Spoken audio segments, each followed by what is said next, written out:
Salut à tous les amis, on se retrouve aujourd'hui pour une nouvelle vidéo. J'espère que vous allez bien. En ce nouveau dimanche, je sais que ça fait plus de 2 mois que je vous ai pas publié de vidéo. Je vais reprendre en septembre. Malheureusement, j'ai pas eu le temps de reprendre les vidéos avec les cours. Je suis rentré en classe de seconde, donc ça a été un peu compliqué pour faire des vidéos. C'est pour ça que je vous fais une vidéo aujourd'hui, donc qui était la vidéo prévue pour un petit peu avant. Mais c'est pas grave, on va pas plus s'attarder là-dessus. Passons au vif du sujet. Pourquoi l'iPad Pro n'est pas tout à fait un ordinateur comme vous avez pu le voir dans le titre. D'abord, l'iPad Pro, pour ceux qui ne savent pas ce que c'est ça. Ça, c'est un iPad Pro. Là.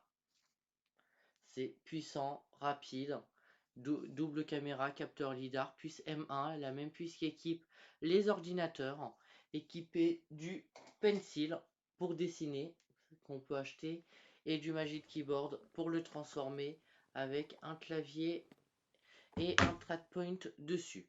Alors pour moi, l'iPad Pro n'est pas tout à fait un ordinateur parce que dessus, on ne peut pas installer n'importe quelle application comme on le souhaiterait. Malheureusement, certaines applications de Windows et de macOS doivent être téléchargées via le web et ne se retrouvent pas dans l'App Store ou dans le Microsoft Store. Donc sur l'iPad, sachant qu'on peut télécharger que des applications qui viennent de l'Apple Store, c'est un peu dommage. Ça nous limite vraiment. On n'a pas de réelle application de montage vidéo, aussi bien que Final Cut Pro ou Premiere Pro si poussé. On a la petite version d'Adobe Premiere Rush, on a aussi LumaFusion. Mais vu ce qui est capable aujourd'hui de faire l'iPad Pro, je trouve ça très dommage qu'on n'ait pas d'application plus haut de gamme, plus puissante, qui ne fonctionne mieux. Mais pour un grand nombre de personnes, l'iPad Pro suffira amplement. On peut utiliser toute la suite de Microsoft Office, donc 365 avec Word, Excel, PowerPoint, Outlook, et j'en passe. Skype aussi. On peut aussi faire du Teams, donc des réunions avec aussi OneDrive, qui est très utile dessus. Ce qui est pratique aussi avec l'iPad Pro qui le complète d'un ordinateur si on a un Mac, c'est bien sûr le sidecar et la possibilité d'utiliser le pencil pour dessiner, de s'en servir comme tablette graphique. Si on ouvre par exemple Photoshop, sur le Mac on fait un sidecar, on peut utiliser Photoshop sur l'iPad si on n'a pas de licence sur l'iPad, si on n'a qu'une licence ordinateur.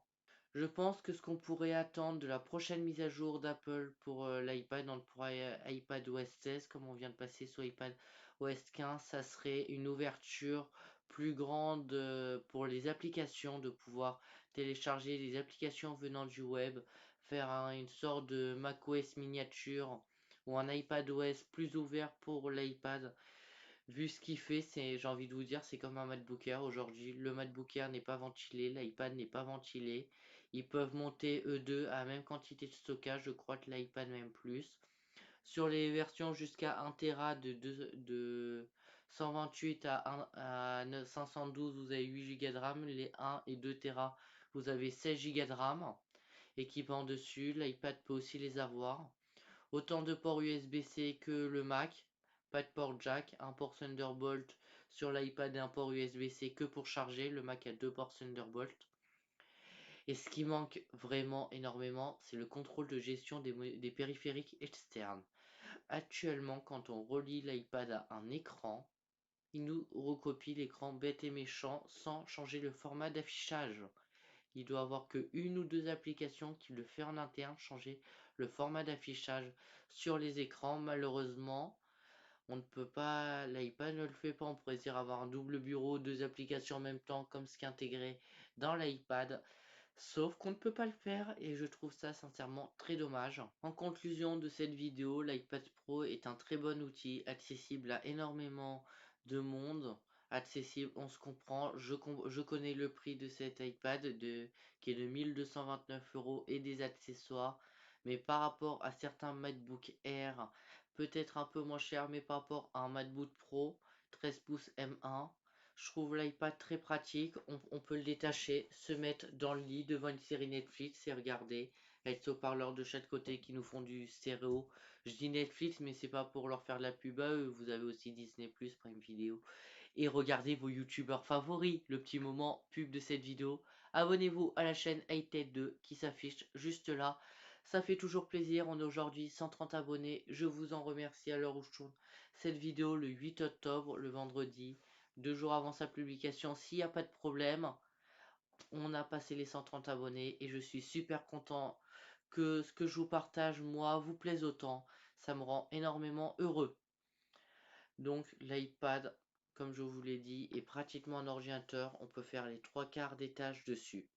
Je crois que c'est ce qu'il faut retenir pour cette vidéo, que aujourd'hui, si on a le budget pour les deux et qu'on est des personnes comme moi qui n'ont pas forcément besoin d'un Mac pour tout faire, on peut en faire beaucoup avec l'iPad. L'iPad est le bon objet à acheter de chez Apple, qui se complète très bien avec ton téléphone et sa montre potentiellement, ou HomePod ou Apple TV.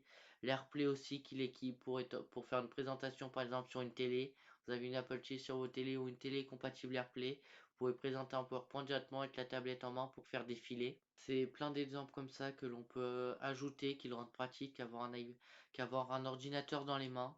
Je vous remercie d'avoir regardé cette vidéo. J'espère que cette vidéo vous a plu. Si cela est le cas, n'hésitez pas à vous abonner à mon compte Instagram hightech i_2_tech. Le underscore, je rappelle, c'est le tiré du bas pour ceux qui ne s'y connaissent pas bien en informatique et qui n'utilisent pas trop ces langages. Je sais, tout le monde n'utilise pas le même langage pour parler. C'est pour ça que je préfère vous le rappeler. Et me suivre sur ma chaîne YouTube, c'est très important. Il y en a encore énormément d'entre vous qui ne sont pas encore abonnés. Sachez que je vois les statistiques. Il y a 95% des personnes qui regardent mes vidéos qui ne sont pas abonnés. Donc abonnez-vous, partagez vidéo, c'est ce qui me fera le plus plaisir aujourd'hui. Moi je vous souhaite une bonne journée, une bonne soirée par rapport quand vous regardez cette vidéo. N'hésitez pas à lâcher un pouce bleu et à commenter si celle-ci vous a plu. C'était IT2. Salut, salut. Bye bye.